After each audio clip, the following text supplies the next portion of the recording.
mga ka-busy mind. So may binaklas tayong panel na conventional fire alarm panel ito. One zone lang ito. So ang issue dito ay nag-corrupt yung power kasi pinasok ng tubig ang power supply nito. Kaya nag-corrupt yung lahat ng mga indicator dito. Tapos biglang nawala yung power.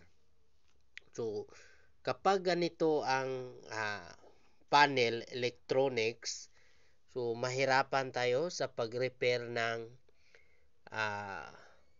panel na ito kapag nabasa ng tubig. Kung makikita natin yan, so may kalawang. So ibig sabihin yan, bakas ng tubig yan. Tumulo yung tubig dito sa butas doon sa likod.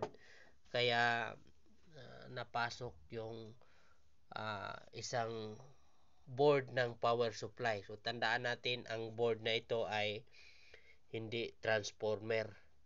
May iba kasing power supply na transformer ang gamit. Ito ay electronic board na nag-convert mula sa AC supply papunta sa DC supply. So makikita natin yan. So may L, N, ground, B negative, B positive. So ibig sabihin output voltage nito DC o direct current 24 volts. Ito namang supply yung 220 neutral at saka line. So ganyan ang pag-check natin ng panel. Yan ang ingatan natin. Unang-una yung power supply.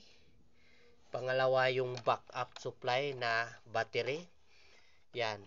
So, sa paglagay ng battery, kapag nagkamali tayo dito, yung polarity, puputok yung fuse. May protection naman dito na battery fuse, 2 ampere.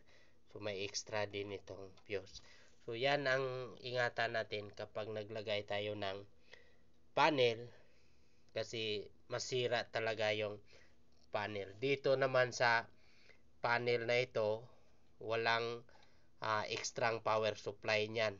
So, kapag nasira itong power supply, so bibili ka ng buong panel kasi set yung power supply niya dito. May nagtanong sa atin kung ano daw ang gamit ng mga pyesa nito. So, ito ay resistor, ito naman ay diode. So, ang gamit nito, itong resistor ay ginagamit yan sa pagmonitor ng linya. In of line sa sounder yan. Yung nakalagay dyan. Plus is 1, is 2. Yan. Mga sounder yan. O bill.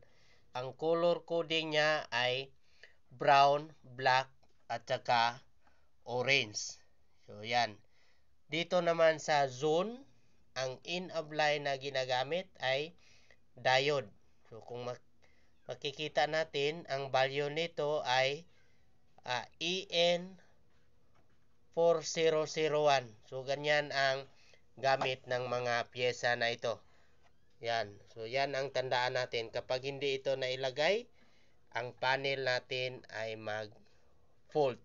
Iilaw dito ang fault. So makita natin may indicator na lalabas diyan.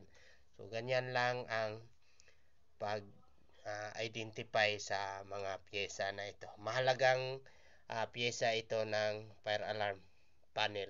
Kapag wala ito, hindi gagana yung panel natin or hindi mag-clear ang panel natin. Okay? Kung may idea din kayo sa mga fire alarm system, paki-share naman sa comment section. Okay? Bye-bye mga ka-busy mind.